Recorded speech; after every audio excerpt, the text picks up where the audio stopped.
And I do hope I don't regret using my white bowl. I've never used my white bowl for making this before, but basically all you would do is dump all of that annatto seeds in there.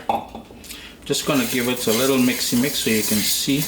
And the proportion I like using, and this is speaking with my dad, and he learned from my grandma, is a 2-to-1 ratio. So I have 2 cups of annatto seeds in there, and to that I'm gonna add 4 cups of really warm, even hot water.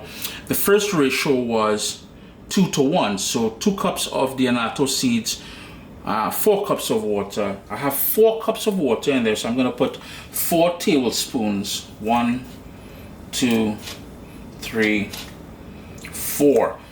4 tablespoons of sea salt. You can use any salt you want. It's totally up to you.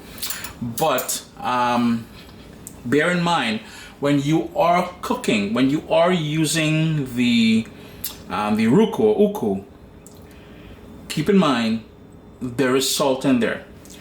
Now, typically when I saw my dad do this, first he would create the sort of slurry that you're seeing here.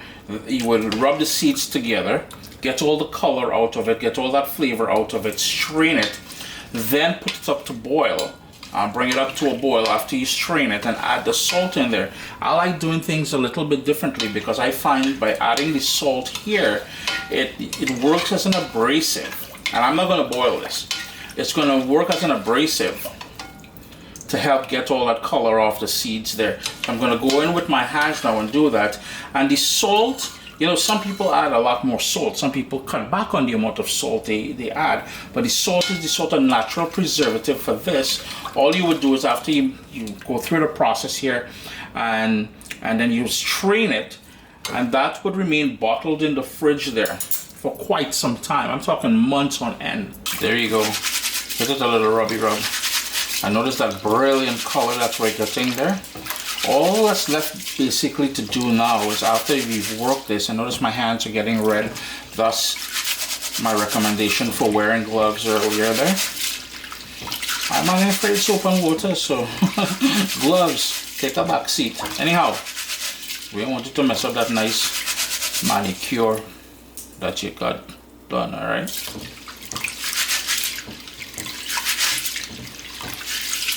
I'm gonna move this over. Put my strainer there.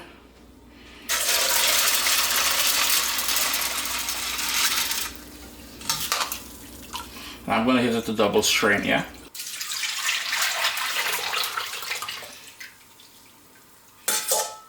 I'm actually going to hit it a 3rd time just to be sure that I got all of those seeds.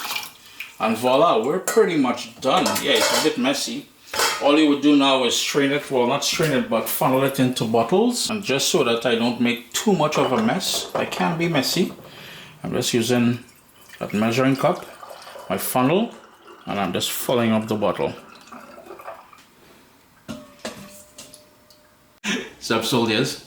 Listen, if you enjoy this recipe, I'd really appreciate it if you hit subscribe and click that bell notification thing.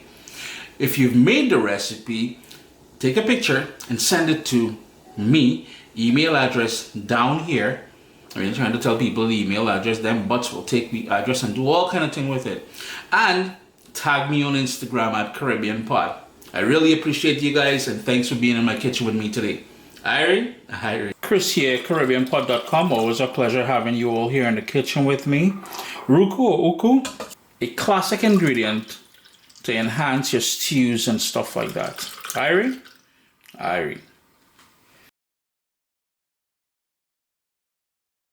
What's up, soldiers? Don't forget to click subscribe. If you've already clicked subscribe, hit that bell notification thing. I want to all you missing out on the new videos, man. Come on, click.